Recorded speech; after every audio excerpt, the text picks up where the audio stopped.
주 안에서 평안하십니까? 오늘 하나님의 말씀 창세기 17장 12절 13절입니다.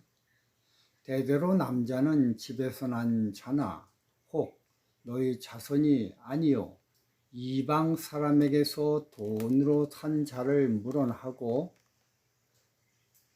난 지 8일 만에 할례를 받을 것이라. 너희 집에서 난 자든지 너희 돈으로 산 자든지 할례를 받아야 하니리. 제목은요, 누구든 언약 아래 있다는 증표인 할례입니다. 창세기 17장 4절 5절을 보면요, 내가 너와 내 언약을 세우니 너는 열국의 아비가 될지라. 이제후로는 내 이름을 아브람이라 하지 아니하고 아브라함이라 하리니 이는 내가 너로 열국의 아비가 되게 함이니라. 만약에 아브라함이 이름을 계명하지 아니하고 계속 아브람이라 하였다면 열국의 아비가 되지 못했을 것입니다.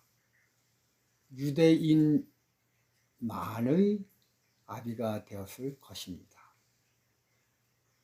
그러나 계명하여 아브라함이 되었으므로 그는 유대인의 아비가 아니라 열국의 아비의 역할을 하여야 합니다. 그래서 아브라함의 가족이라면 동등하게 누구나 다 할례를 받아야 했습니다. 본래부터 종이었던 자도 또 돈으로 사왔던 자도 아브라함과 동등하게 할례를 받아야 했습니다. 이렇게 동등해야만 아브라함이 유대인만의 하나님이 아니라 온 지구상 모든 민족의 믿음의 조상이 된 것입니다. 본래 하나님의 뜻이 이러한데 유대인들의 쇄국 정신 때문에 하나님의 넓은 뜻이 좁아지게 되었습니다. 좋은 것을 나만 가지려는 욕심에 의해 아브라함은 열국의 아비에서 유대인의 한 민족의 아비로 축소가 되었습니다. 만약에 하나님이 아브라함과 이삭에게만 할례를 허락하였다면 하나님은 유대인만의 하나님이었을 것입니다. 이게 맞습니다.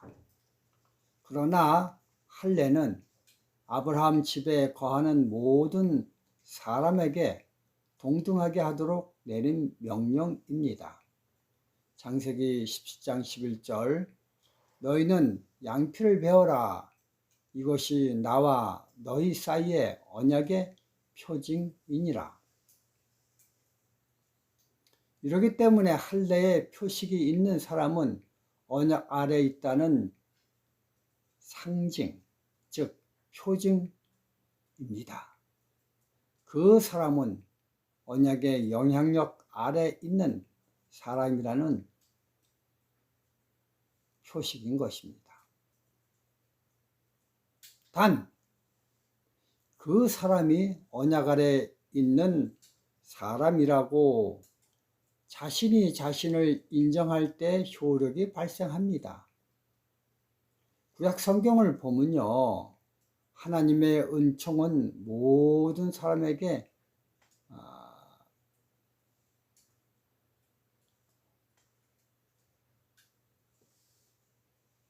할애되었지만 그것을 수용하지 않으므로 이방인이 되었지.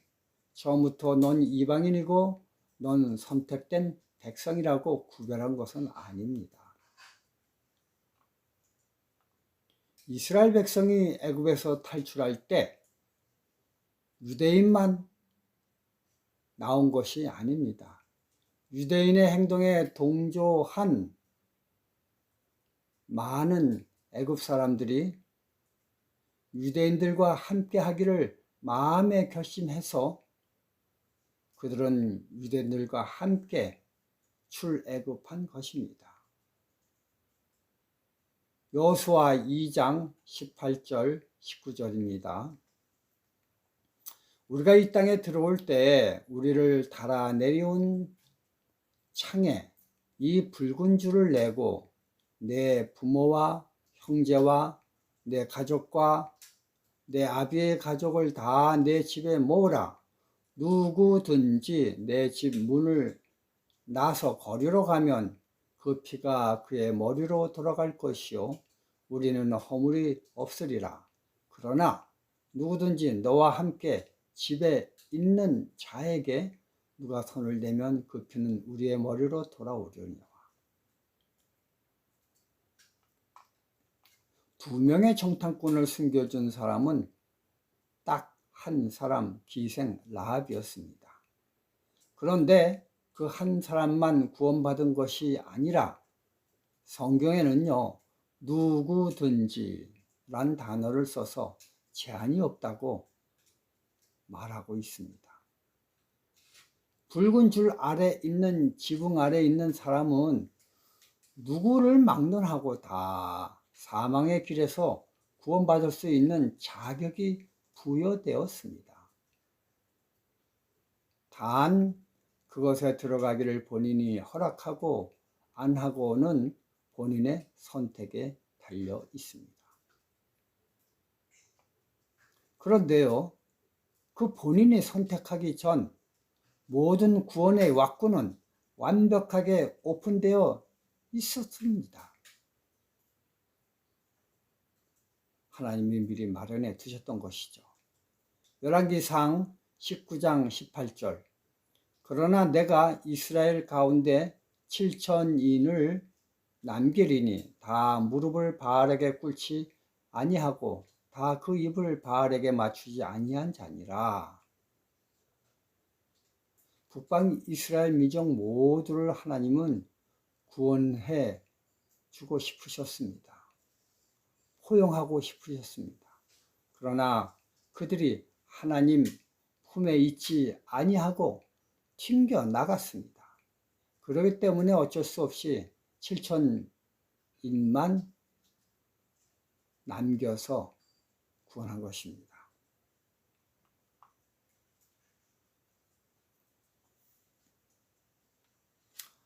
아브라함의 집 남자라면 모두 다 할례를 받았습니다. 하다못해 이스마엘도 받았습니다. 이것은 하나님의 축복의 테두리 안에 모두 다 있다는 뜻입니다. 창세기 15장 2절을 보겠습니다. 아브라함이 가로되 주 여호와여 무엇을 내게 주시려니까 나는 무자하오니 나의 상속자는 이 다메섹 엘리에셀이니이다. 여기서 엘리에셀은 종의 신분일지라도 아브라함의 장자가 될 뻔할 정도로 아브라함의 믿음에 동조하여 그의 가정의 일원이 되었습니다. 그렇기 때문에 아브라함의 가정의 일원이라면 엘리에셀처럼 자기만 동의한다면 자격에 관계없이 동등한 대우를 받을 수가 있는 것입니다. 이삭이기 때문에 허락된 아들이고 종이기 때문에 또는 척의 자식이기 때문에 어쩔 수 없이 배격되었다는 것은 결코 성경이 가르치는 진리가 아닙니다. 하나님께서는요, 당신의 아들을 갈바리 십자가에서 피 흘려 죽게 함으로 모든 인류에게 죄 사함의 구속사를 베풀어 주셨습니다. 인류가 이런 하나님의 은총을 받건 안 받건 상관없이 하나님은 구속의 왁구틀을 완벽하게 만들어 모든 인류에게 적용시켜 주셨습니다. 이제부터 구원은 하나님의 최고의 작품으로 인간들에게 선물로 주신 것입니다. 단 자유의지의 활용 여부에 따라 달라지게 된 것입니다. 좋은 의도로 준 이 자유의지를 용도 변경하여 나쁘게 사용하는 사람들에겐 십자가의 은혜가 은총이 아니라 창피함의 대상물로 여겨지게 되겠지만, 하나님의 성령의 도움으로 십자가의 사랑을 깨달은 사람들은 이 세상에 이보다 더 귀중한 보배가 없음을 은총의 감사로 받아들이고 있습니다. 결국 선악의 싸움은 자유의지의 활용도의 싸움입니다. 시편 1편 4절을 보겠습니다. 악인은 그렇지 않음이여 오직 바람에 나는 겨와 같도다. 성경을 잘 읽어보면 악인은 겨와 같도다 라고 써있지 않습니다.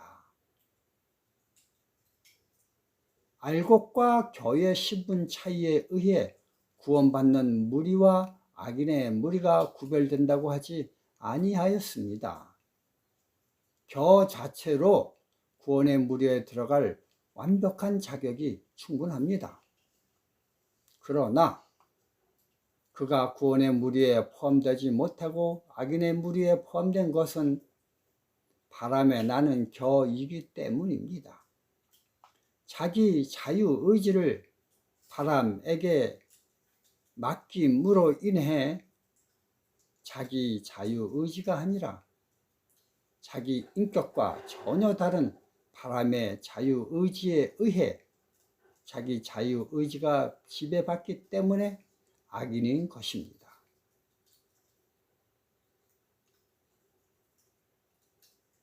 내 자유의지를 내 것으로 하지 않고 남의 것으로 팔아먹은 사람들을 가리켜 성경은 악인이라 하고 칭하고 있습니다.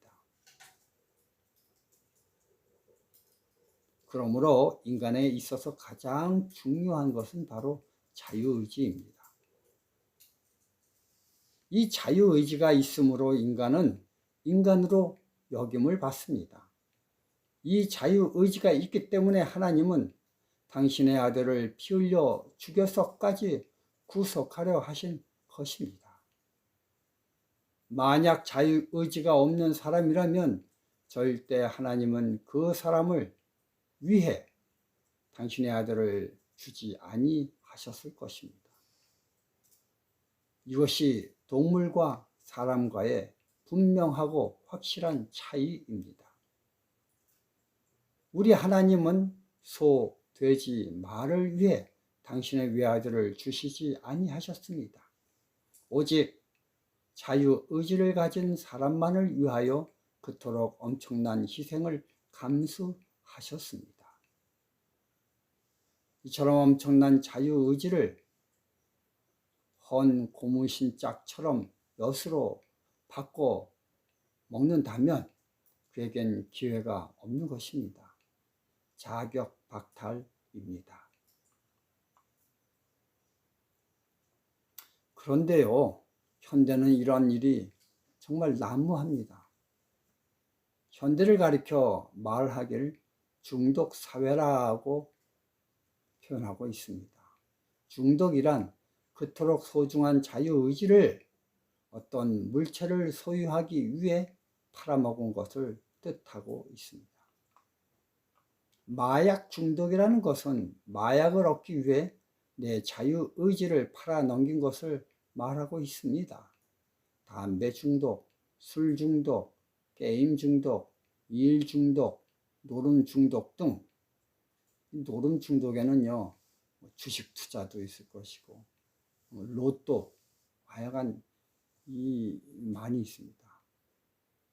하여간 현대를 살아가는 사람들 중 중독 증세가 없는 사람이 없을 정도로 이 시대는 온통 중독이 난무하는 시대입니다. 자기 자유의지를 자기가 선택하는데 사용하지 못하고 남의 영향력 아래에 둠으로 남의 의견에 무조건 따라가는 로봇과 같은 사람으로 전락되었습니다. 이건 구원 박탈입니다. 하나님은 아브라함의 식구들이라면 그 신분 여하를 막론하고 다 언약 아래 있다는 증표로 할례를 허락하였습니다. 하나님은 자유의지를 가진 사람 모두에게 십자가 부활의 공로가 적용되도록 하셨습니다. 그런데 마귀는 물질을 얻는 것으로 중독시켜서 우리의 자유의지를 빼앗았습니다. 이것이 바로 선악의 싸움인 것입니다.